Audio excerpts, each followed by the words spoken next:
mais on me dit que la liaison est rétablie avec Corba. On va retrouver Dolores Mazzola et tous ces passionnés d'aéromodélisme qui nous attendent pour justement nous parler de leur passion, même s'il ne fait pas très beau, mais je pense que le temps s'est arrangé, Dolores. Ah, pas du tout, Alain, on peut le dire, hein, le ciel n'est pas avec nous aujourd'hui. Mais ce n'est pas grave parce que je suis en chaleureuse compagnie. Michel, voilà, désolé pour la petite interruption tout à l'heure, on va reprendre un petit peu ce qu'on disait. L'aéromodélisme, c'est aussi la formation parce qu'on ne vole pas avec ces modèles, ces fabuleux modèles réduits, n'importe où, n'importe comment. Il faut être formé quand même. Alors tout à fait, Dolores. Pour la formation, nous avons justement toute une panoplie d'avions qui vont servir à l'apprentissage de nos futurs pilotes.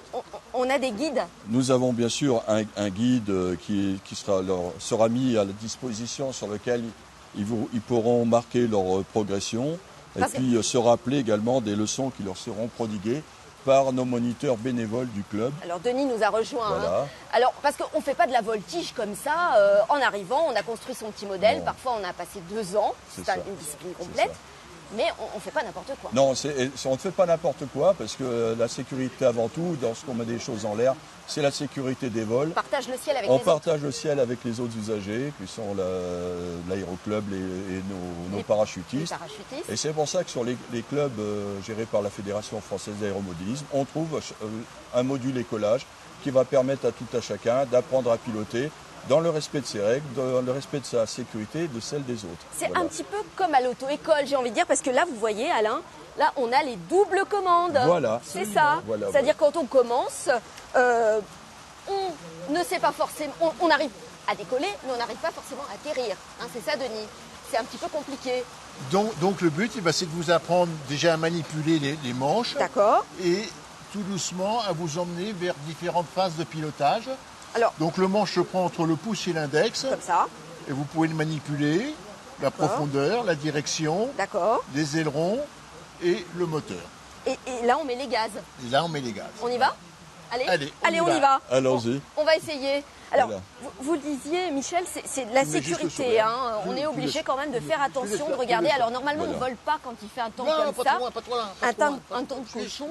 Mais là, en effet, on peut pratiquement voler par tous les temps. Aujourd'hui, c'est un petit peu limite, mais ça reste du domaine du possible. D'accord. Je le conduis en piste. Ah, d'accord. Donc là, on va sur la piste d'atterrissage. Oh là là, il y a du vent. C'est pas moi qui fais ça. Et décolle. C'est parti. D'accord. Voilà, alors là, je dirais les doubles commandes parce que vous rattrapez les bêtises des élèves. Hein, c'est le but. Ouais, au départ. Le but, c'est d'arriver à les mécaniser dans leur pilotage de façon à ce qu'ils fassent ça de façon non réfléchie, fluide, ça soit automatisé. Les voltiges, les pirouettes, c'est après. C'est plus tard. C'est beaucoup plus tard. Parce que là, il y a un risque, c'est que l'avion décroche. On est un peu dans le même problème que l'aéronautique classique et l'aviation classique. C'est exactement les mêmes phénomènes. Ouais. Donc, il faut respecter la dynamique du vol, le cadre de vol. Et pour le moment, on évolue tranquillement. D'accord. Alors, on va laisser l'avion voler. Michel, vous disiez, c'est un petit peu une porte d'entrée pour les gens qui sont des passionnés d'aviation. Absolument, absolument. Puisqu'on retrouve dans la mécanique du vol d'un aéromodèle les mêmes règles de base. Les mêmes règles qu'on trouvera sur un avion grandeur. D'accord. Voilà. Donc en fait, il faut quand même avoir déjà des connaissances d'aéronautique et savoir ce que c'est qu'un avion avant de le faire décoller. C'est plus difficile de décoller ou d'atterrir ? L'atterrissage. L'atterrissage, c'est une cata. Le retour sur la Terre est le plus délicat. D'accord.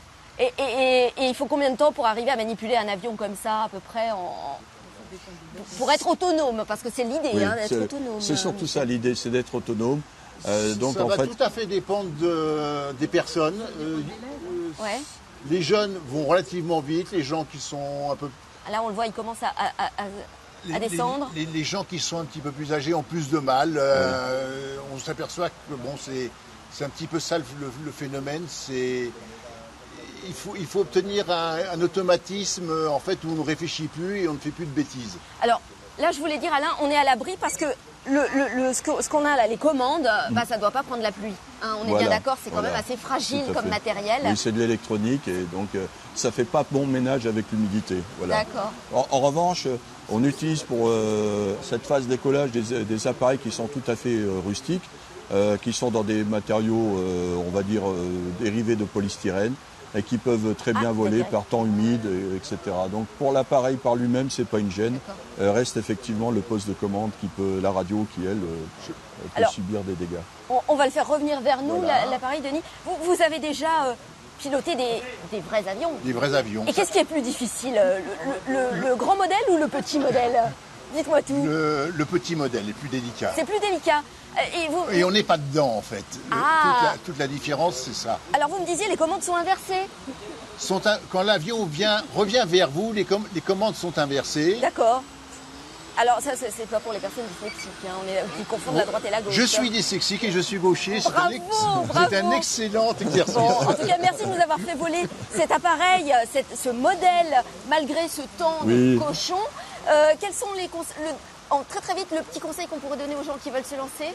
Eh bien, moi, ce que je leur conseillerais, c'est de ne pas voler seul et de rejoindre un club de la Fédération française d'aéromodélisme.